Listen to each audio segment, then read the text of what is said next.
Hi, I'm Julia Hatmaker. I'm the editor of Place Northwest, and I'm here at MIPIM on a wonderful sunny day in Cannes for the International Property Conference, and we're going to be talking about what's going on in Rochdale.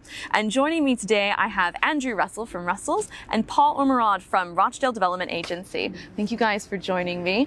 I'm going to start things off. I just would love to hear a bit more about what Rochdale's vision is for the future. Well, there are basically two strands. One of which is we've got to take advantage of the fact that we're very well connected to the centre of Manchester. The train only takes 12 or 13 minutes. And so one of the things, a key part of our strategy is to build better homes, to attract, if you're more like higher skilled people, or even people, say, working in the centre of Manchester, bring their incomes to Rochdale, spend it in the area. It's not a quick fix, but it's a coherent strategy, if you like, of raising the quality of the borough through the quality of its houses. And as a separate strand, in a sense, we want to reinvent the Industrial Revolution. It started in places like Rochdale, and now through things like advanced machinery and advanced sustainable materials, through the mayoral development zone of Atton Valley. Two key components there will be world-class research centres.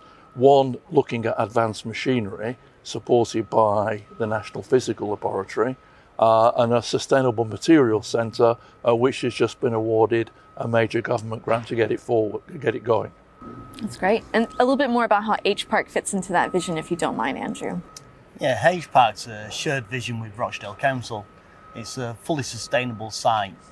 We're delivering 1,000 homes, high quality, again tagged onto Manchester, which is just 9 miles away, separated by a suitable landscape buffer to the commercial site, where we're delivering 1.5 million square feet. We have outline planning permission for B1, B2 and B8 space, and we're currently in for planning for a further 350,000 square feet, taking it up to 1.85 million square feet. And we can deliver 2,500 jobs.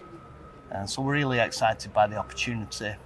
Now, Paul, I was glad that you brought up partnerships. I was wondering, how did this partnership come about and what lessons have you guys learned from that? Andrew, why don't you start us off? Well, we've been working on H Park. It originally set out as a residential planning approval. And then we worked with the council to bring forward the commercial aspect as well.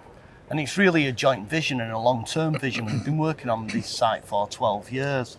What would you say is a lesson you guys have learned in a partnership so far?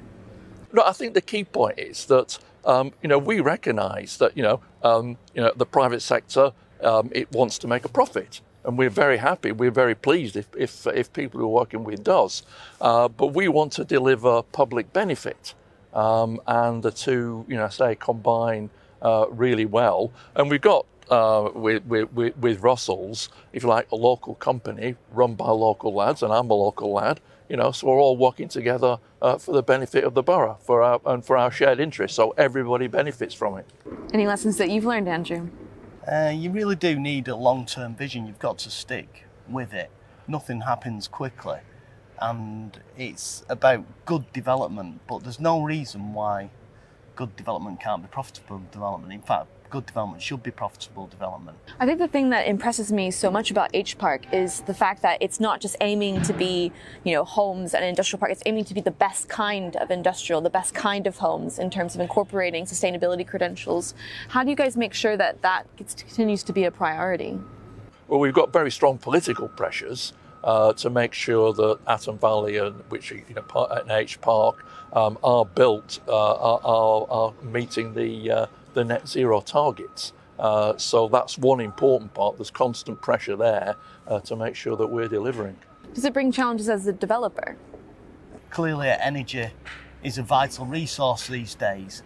And so we're delivering PV panels for occupiers and for householders as standard these days.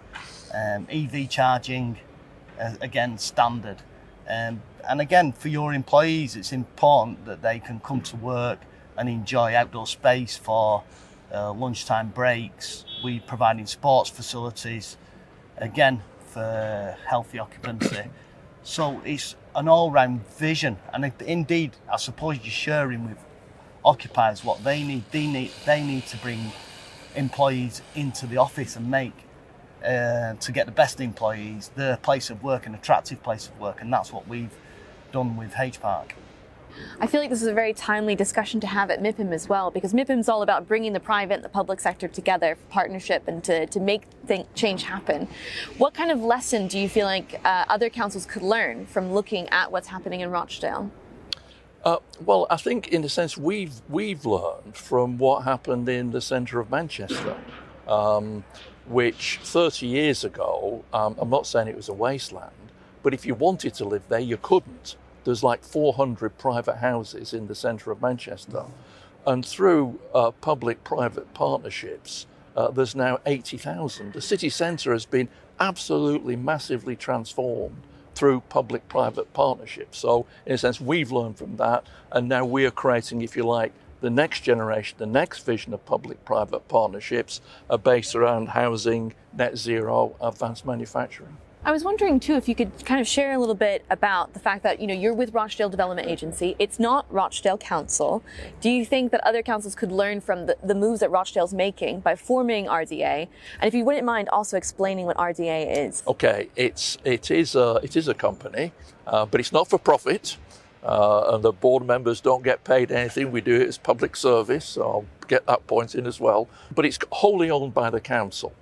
And the idea is to take, it really is, it's good you've asked that question, because it really is to take advantage under a public sector umbrella of the faster decision making which can take place within a company, because councils, they do get criticised, but perfectly reasonably, they're accountable for public money, and so they have to go through committees and due process, and that's why it takes long, because public money is being spent. It has to be accountable. Now we're spending public money, we are accountable to the council, but we also get our own money in from fees, and so we can move much faster than a more traditional economic development unit sitting within a council. Has that made it different working with Rochdale than maybe other partnerships you've done?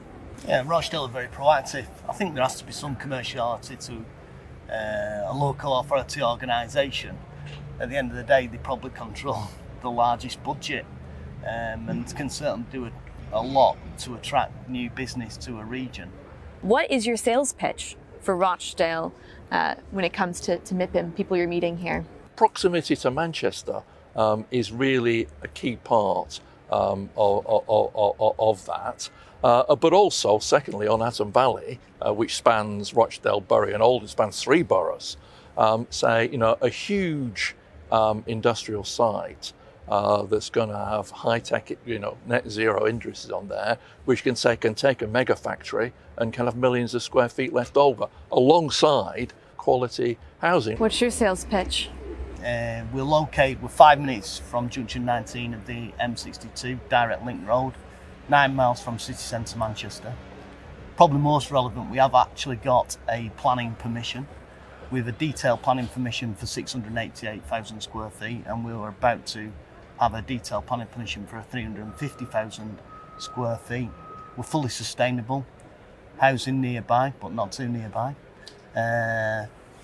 PV ready, EPC rated A, the great landscaping scheme, places for employees to enjoy, a fully supportive council that will work with any incoming occupier.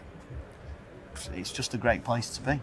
Andrew, Paul, thanks so much for joining me today. If you want to know more about what's going on in the Northwest, go check out placenorthwest.co.uk. And if you want to hear more about H Park, you can find out more at hparkhaywood.co.uk. Thanks so much.